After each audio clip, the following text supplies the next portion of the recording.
So our next chapter to put to memory is Habakkuk chapter 3. So this is Habakkuk chapter 3, starting with verse 1.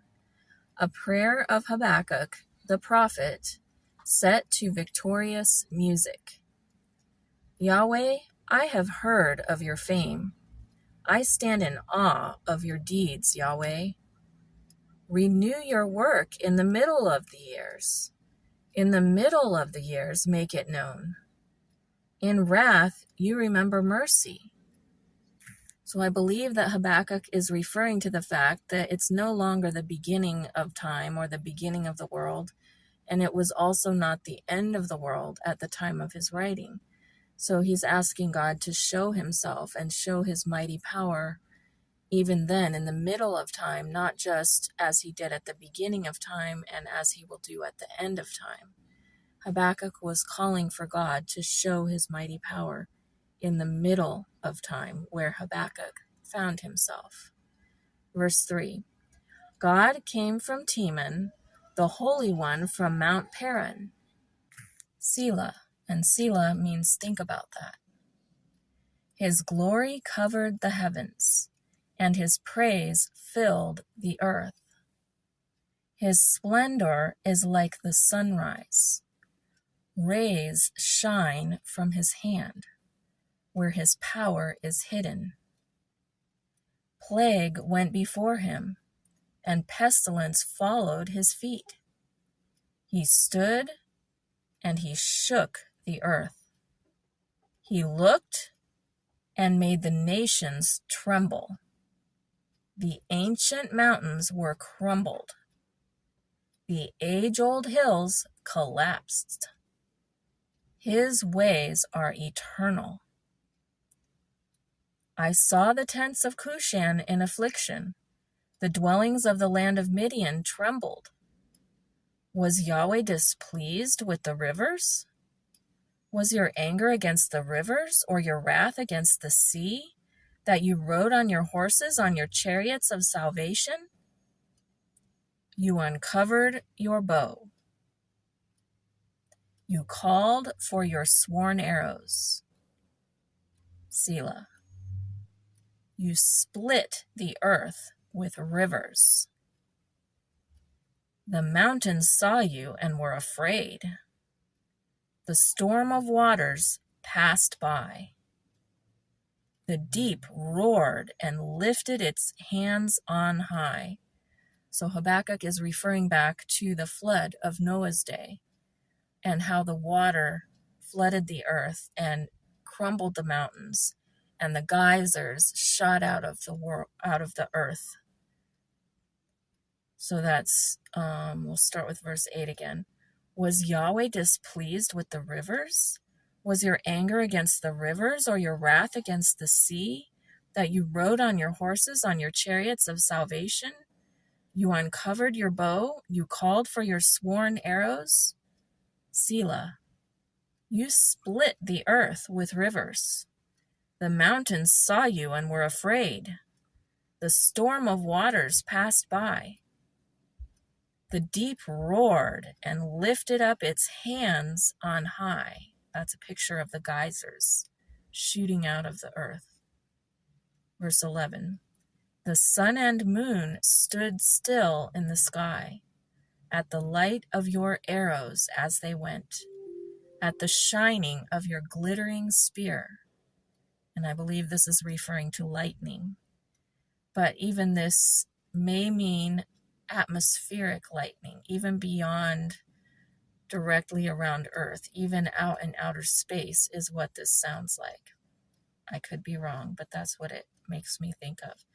The sun and moon stood still in the sky at the light of your arrows as they went, at the shining of your glittering spear. You marched through the land in wrath, in fury. You threshed the nations in anger. Threshing gives the picture of throwing grain up in the air to have the wind blow the chaff away. You threshed the nations in anger. In other words, he tossed them up in the sky. You went out for the salvation of your people. So Habakkuk is telling us this was done to save God's people at that time, because they were in danger because of the wickedness of the people on the earth. For the salvation of your anointed. You crushed the head of the land of wickedness. You stripped them head to foot, Selah. You pierced the heads of his warriors with their own spears. They came as a whirlwind to scatter me, gloating as if to devour the wretched in secret. You trampled the sea with your horses, churning mighty waters. I heard, and my body trembled. My lips quivered at the voice. Rottenness enters into my bones, and I tremble in my place. So his saying his bones are weak. He feels weak all the way to the bone. Because I must wait quietly for the day of trouble. So Habakkuk is referring back to Noah's flood, the day of Noah's flood, when God destroyed the world because it was so wicked. And he's saying that God destroyed the world because of its wickedness, because the wickedness was to a point that they were dangerous to God's people. They were becoming dangerous to God's people on earth at that time. So Habakkuk is reliving that time, back at the beginning of time. But then he's talking about now. He's now in the middle of time, not the end times, but the middle is where he found himself in his lifetime. And he says, because I must wait quietly for the day of trouble, for the coming up of the people who invade us. So he's saying, I have to live through all of this now. For even though the fig tree doesn't flourish, nor fruit be in the vines, the labor of the olive fails, the fields yield no food, the flocks are cut off from the fold, and there is no herd in the stalls. Yet I will rejoice in Yahweh. I will be joyful in the God of my salvation. So Habakkuk is making the choice, no matter how bad things may be, where he finds himself in the middle of time, not seeing God's mighty power as happened during the time of the flood, not seeing God's mighty vengeance on the wicked, not seeing God rescue him from the wicked, and having to just wait for God to show up. Yet I will rejoice in Yahweh. I will be joyful in the God of my salvation. He's emphasizing his decision. He's choosing to be joyful anyway in his God, who he knows will save him. He just has to wait until that time. Yahweh the Lord is my strength. He makes my feet like deer's feet and enables me to go in high places. So Habakkuk is saying, I have the strength that I have to wait on God and to get through what I'm going through because God, Yahweh God, is my strength.